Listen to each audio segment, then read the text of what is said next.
Welcome to my channel. இன்றைக்கி நம்ம மோமோஸ் எப்படி செய்யலாங்கிறத பார்க்கலாம். ஸ்டஃபிங்க்கு கேபேஜ் யூஸ் பண்ணியிருக்கேன். யூஸ்வலாக வெஜிடபிள்ஸ் யூஸ் பண்ணுவாங்க. இன்றைக்கி ஒரு 30 to 35 மோமோஸ் செய்கிறதுக்கு நான் ஒரு பெரிய கேபேஜ் எடுத்திருக்கேன். இதை நல்லா இப்போது ஃபைனாக கட் பண்ணிக்கலாம்.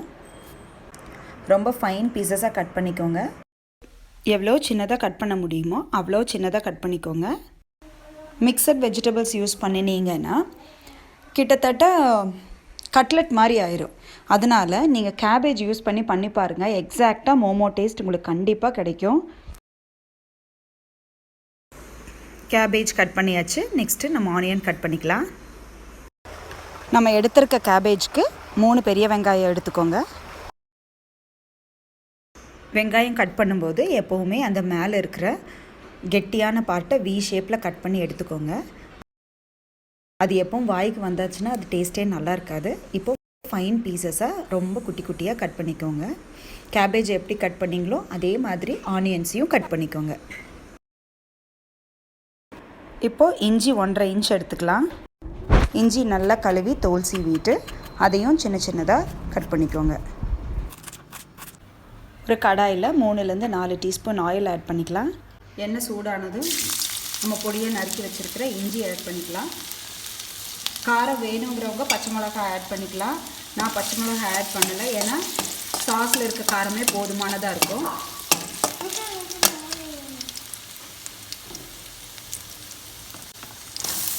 இப்போது பொடியாக கட் பண்ணி வச்சுருக்கிற ஆனியன்ஸையும் ஆட் பண்ணிக்கலாம். எப்போவுமே வெங்காயம் வதங்கும் போது கொஞ்சம் சால்ட் ஆட் பண்ணிட்டோன்னா சீக்கிரமாக சாஃப்ட் ஆயிரும். ஒரு நிமிஷம் கழித்து சோயா சாஸ் ஒரு டீஸ்பூன் ஆட் பண்ணிக்கோங்க. நெக்ஸ்ட்டு நம்ம பொடி பொடியாக கட் பண்ணி வச்சுருக்கிற முட்டைக்கோஸையும் ஆட் பண்ணிக்கலாம்.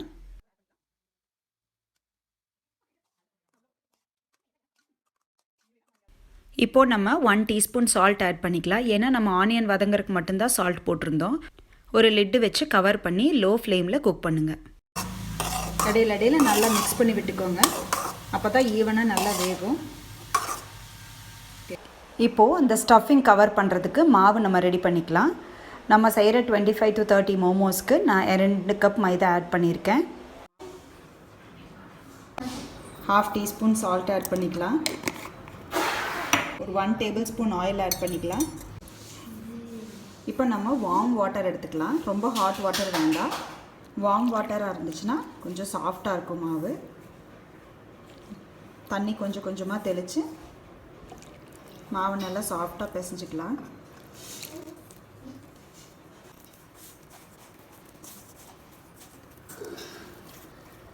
இப்படி நல்லா அமுத்தி பிசைஞ்சிக்கலாம். ஒரு 5 மினிட்ஸ் அப்படியே இருக்கட்டும். 5 மினிட்ஸ் கழித்து திரும்ப அதை நல்லா நம்ம பிசைஞ்சு எடுத்துக்கலாம்.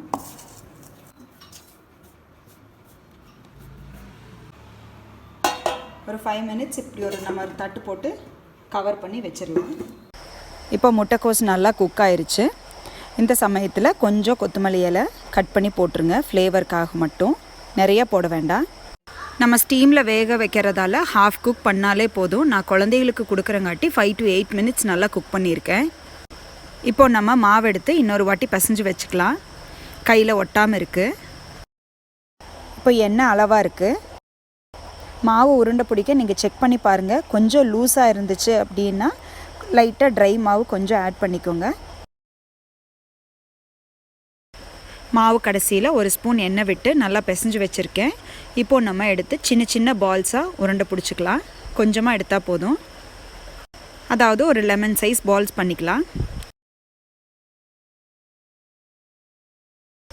சைடில் கொஞ்சம் ட்ரை மாவு வச்சுக்கோங்க.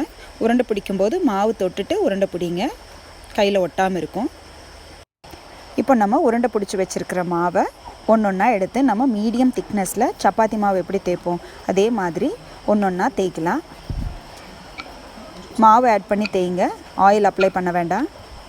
இப்போ ஒரு டேபிள் ஸ்பூன் அளவுக்கு நம்ம வேக வச்ச கேபேஜ் ஸ்டஃபிங்கை அதில் வச்சு நம்ம ஃபோல்டு பண்ண ஸ்டார்ட் பண்ணலாம். நல்லா மடித்து ஃபோல்டு பண்ணுங்கள். நீங்கள் இந்த மாதிரி டம்ப்ளிங்ஸ் பண்ணுறதுக்கு ரவுண்ட் டம்ப்ளிங்ஸாக இருந்துச்சுன்னா மாவு கொஞ்சம் திக்காக தான் நம்ம ரோல் பண்ணணும். இப்போ நம்ம ஃப்ரில்ஸ் ஃபுல்லாக ஒன்று சேர்த்தியாச்சு. மேலே அப்படியே பிடிச்சி லைட்டாக ரோல் பண்ணி விட்டீங்க அப்படின்னா அந்த ஃப்ரில்ஸ் ஆட்டாக ஷேப் கிடைக்கும். மேலே இருக்க எக்ஸ்ட்ரா மாவை கட் பண்ணி எடுத்துருங்க. யூஸ்வலாக நான் மைதா மாவில் ரவுண்ட் டம்ப்ளிங்ஸ் பண்ண மாட்டேன். ஏன்னா ரவுண்ட் டம்ப்ளிங்ஸ்க்கு திக்காக ரோல் பண்ணணும். ட்ரையாங்கிளாக இருந்துச்சுன்னா லைட்டாக ரோல் பண்ணுனா போதும். அந்த மாதிரி ரவுண்ட் டம்ப்ளிங்ஸ் பண்ணுறது ரொம்ப லேட் ஆகுது வரல அப்படின்னு நினைக்கிறவங்க ட்ரையாங்கிள் ஷேப் பண்ணுனா ஜஸ்ட் கவர் பண்ணுனா மட்டும் போதும். இந்த மாதிரி சிம்பிளாக நம்ம ட்ரையாங்கிள் ஷேப்பில் அந்த ஸ்டஃபிங்கை க்ளோஸ் பண்ணி நம்ம ட்ரையாங்கிள் ஷேப் கொண்டு வந்து இதை நம்ம ஸ்டீம் பண்ணிக்கலாம். ட்ரையாங்கிள் டம்ப்ளிங்ஸ் செய்கிறதுக்கு ரொம்ப ஈஸியாகவும் இருக்கும்.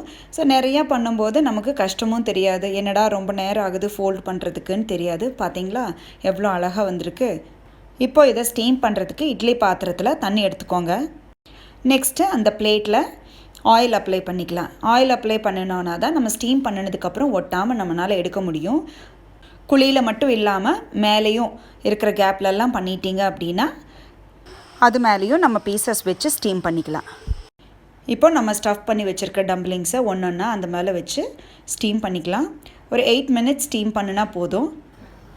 ஏன்னா ஏற்கனவே நம்ம ஹாஃப் குக் பண்ணிட்டோம். இப்போ பார்த்திங்கன்னா நம்ம மோமோ சூப்பராக ரெடி ஆகிடுச்சு. பார்க்கவே ரொம்ப மினுமினுன்னு அழகாக இருக்கும். இதை சூடாக ஒரு பிளேட்டில் ட்ரான்ஸ்ஃபர் பண்ணிக்கோங்க. மோமோ சாஸ் வச்சு நம்ம இதை சர்வ் பண்ணலாம். மோமோ சாஸ் எப்படி செய்கிறதுன்னு நான் உங்களுக்கு நெக்ஸ்ட் வீடியோவில் அப்லோட் பண்ணுறேன். நீங்களும் ட்ரை பண்ணி பாருங்கள். உங்கள் கமெண்ட்ஸ் அண்ட் ஃபீட்பேக்ஸ் எனக்கு ஷேர் பண்ணுங்கள். தேங்க்ஸ் ஃபார் வாட்சிங். என்னோடய சேனலை சப்ஸ்கிரைப் பண்ணாதவங்க சப்ஸ்கிரைப் பண்ணுங்கள். இந்த மாதிரி சிம்பிள் அண்ட் ஹெல்த்தி ரெசிபீஸ் நான் அப்லோட் பண்ணிகிட்டே இருக்கேன். தேங்க்யூ.